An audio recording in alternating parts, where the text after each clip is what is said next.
Coin on.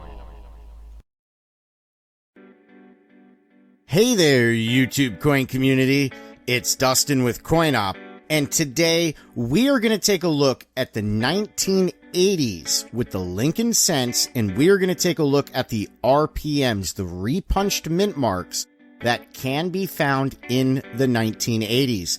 Now, do keep in mind, after 1989, they changed how they place the mint mark onto the dies. So after 1989, you cannot find repunched mint marks. So 1989 is the last year for repunched mint marks. So let's dive right on in.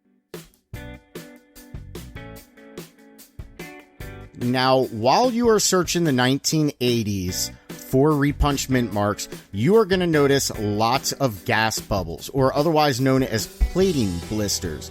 Gas bubbles is basically zinc rot. It's air that is trapped underneath the copper plating. And for whatever reason, they seem to build up around the mint mark. And a lot of people will confuse gas bubbles for a repunched mint mark. It is not. It is basically just damage to the coin. It's just rotting out. So do not confuse these with actual repunched mint marks. Okay, first up, we are taking a look at the 1980 Denver Mint, 1980D Denver Mint. Repunched mint mark listed as RPM-001. Now on this one, secondary repunching can be seen directly underneath the primary mint mark, with remnants of that secondary repunching showing on the top serif slightly to the west. So it's just slightly tilted a little bit to the west, and you can see it up top on the top serif of that mint mark. Now, if you do find one of these, just keep in mind that these only do trade for a couple bucks, and uncirculated examples can trade anywhere between $10 and $20 a piece. Now, graded examples would sell for more. Just keep that in mind. Now we are taking a look at a 1983D, 1983 Denver Mint, 1983D. This one is listed as RPM-002, RPM2. Now this one's secondary repunching can be seen directly underneath of the primary mint mark with a slight counterclockwise tilt. So if you are looking at the primary mint mark, you should see what just looks like a slight tilt, and you can see the repunching. This one is a nice repunching as well.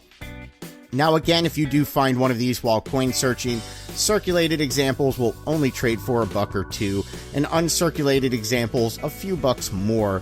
Now graded examples, of course, would sell for more, but typically you're not going to fetch more than $20 for a nice uncirculated example. Now we are taking a look at a 1985D, or Denver Mint, 1985D. Now this one is listed as RPM-001, or you can also find this one listed as WRPM-001 as well. Now this one's secondary repunching shows inside and underneath of the primary mint mark. This one right here is actually on Konicka's top 100 list of RPMs. This one is a much more popular RPM, and this one is desirable. Collectors do want this one for their collection. So if you do find one of these while coin searching, circulated examples will still typically only trade for a buck or two. Uncirculated examples will trade anywhere between $10 and upwards of $40. And if you have one that's graded certified, I have seen these selling upwards of around $100 for a really nice graded example. Now we are taking a look at a 1987D, or Denver Mint, 1987D. This one is listed as RPM-003.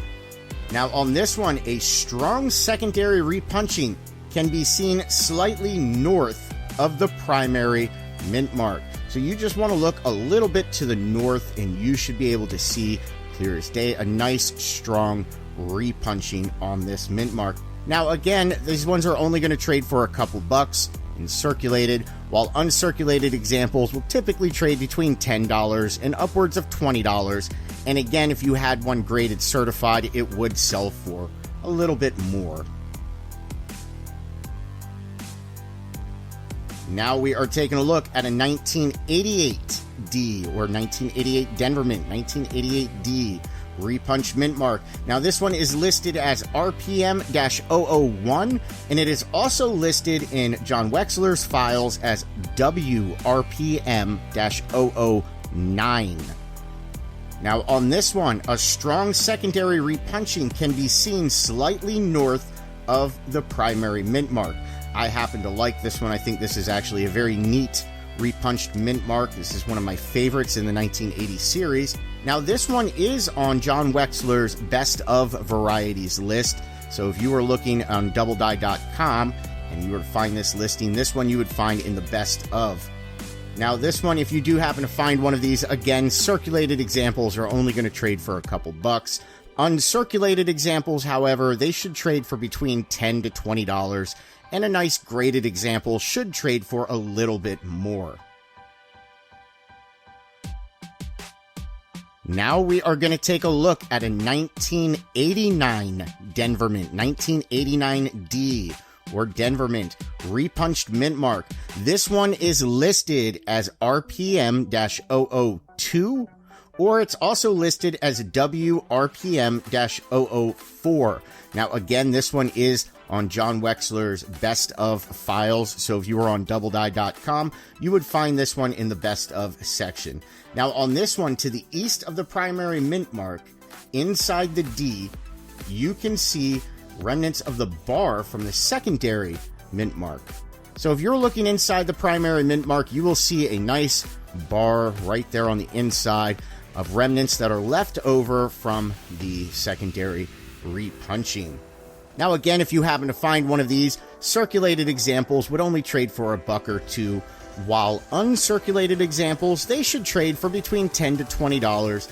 And again, a nice graded high-end example would definitely trade for a little bit more. Now do keep in mind that 1989 was the last year that you're going to find repunched mint marks.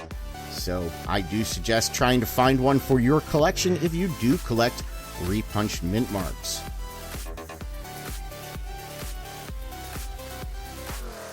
Now, if you do like repunched mint marks and double dies and varieties, there are a few excellent websites that I strongly recommend going to look up some of this information. Now, do keep in mind, I only showed you 6 different repunched mint marks. There are many others that can be found in the 1980s. So the websites that I recommend would be varietyvista.com. I would recommend doubledie.com. coppercoins.com. And also, if you're ever curious to see what's gradable, NGC's Variety Plus I would recommend as well. So there you go. Now, if you enjoyed this video, do us a huge favor and hit that thumbs up button. Leave us a comment. Let us know what your favorite 1980s repunched mint mark is. Leave that down in the comments, and I'll go and look it up and see if it's one that I personally would have or would enjoy trying to find as well. But leave me a comment. Let me know what your favorite repunched mint mark is. If you are not yet subscribed to our channel, click on that subscribe button. And as a matter of fact, we are on our push for 100,000 subscribers. At the time of this video, we are just right around 99,000 subscribers, so we are about 1,000 away. So if you are not yet subscribed to CoinOp on YouTube, make sure you click on that subscribe button, and while you are at it, click on the notification bell. That way you get notified immediately when we upload new content. Well, everyone, until next time, have fun.